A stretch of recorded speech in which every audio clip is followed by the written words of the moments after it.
নমস্কার, আপনারা রয়েছেন চাণক্য রাজনীতির সঙ্গে। আমি প্রিয়াঙ্কা সঙ্গে রয়েছি এবং আপনাদের অনুরোধ, আপনারা অবশ্যই কিন্তু আমাদের চ্যানেলটা নতুন, তাই মুখ ফিরিয়ে যাবেন না, অবশ্যই সাবস্ক্রাইব করতে ভুলবেন না এবং তার সঙ্গে কিন্তু একটা কমেন্ট সেকশনে কমেন্ট করবেন এবং আপনারা আর কি খবর দেখতে চাইছেন সেটা কিন্তু অবশ্যই কমেন্ট সেকশনে জানাবেন।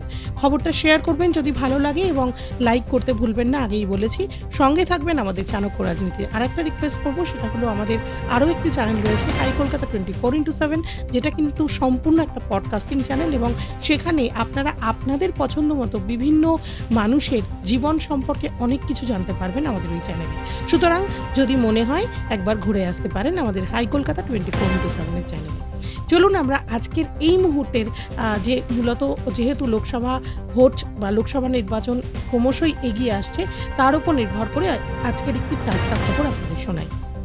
লোকসভা নির্বাচনের দিন যতই এগিয়ে আসছে, ভোটের তীব্রতা ততই বাড়ছে। একে তো গ্রীষ্মের দাবদাহ, অন্যদিকে ভোটের উত্তাপ বাড়তে না বাড়তেই বিভিন্ন রাজনৈতিক দলের অন্দরমহলে বেড়ে চলেছে আরও তীব্র অস্বস্তি। এবার অস্বস্তির কারণ হলো স্বয়ং সায়নী ঘোষ।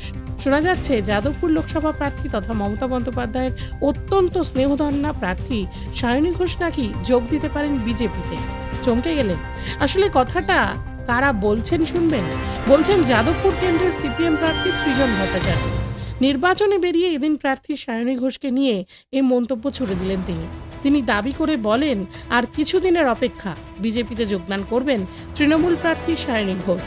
সৃজনের আরও দাবি যে তৃণমূলের জন্যই নাকি বিজেপির এত বারবারন্ত।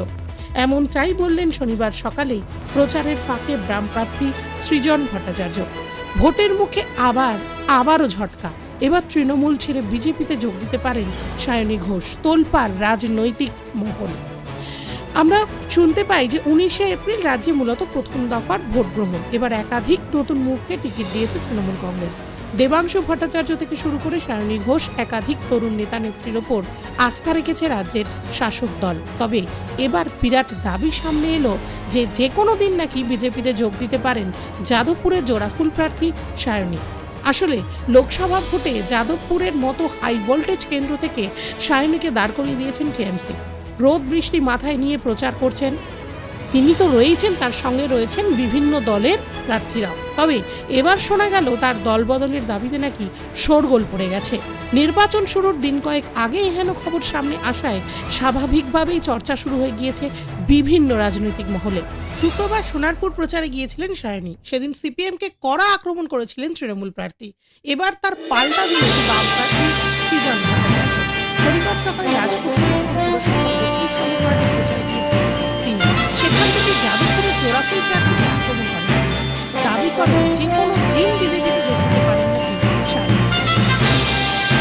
সৃজন আরও বলেন, অর্জুন সিং বাবু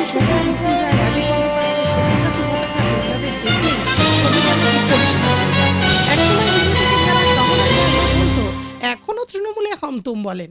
এরা যে ফের বিজেপির ঢুকবে না তার কোনো নিশ্চয় নেই। তাই সায়নী ঘোষ সহ এই মুহূর্তে যারা রয়েছেন তারা যে কোনো দিন বিজেপিতে ঢুকে যেতে পারে।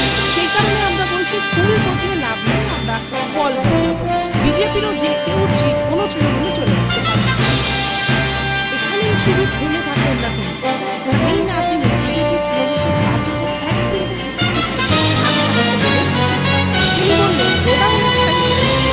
আলাদা। বাম প্রার্থীর কথায় তোলাবাজি দাঙ্গাবাজির বিরুদ্ধে রুজিনটির জন্য আমরা লড়াই করি, সেই কারণে মানুষ আমাদের সমর্থন করে।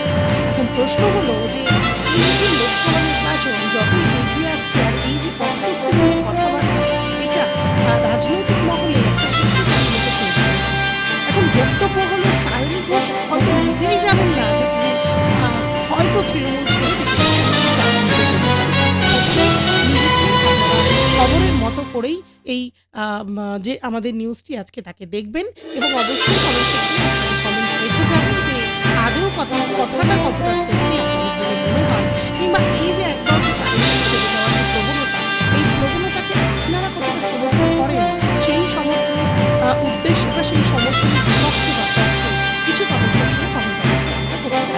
সঙ্গে থাকবেন আমাদের চাণক্য রাজনীতির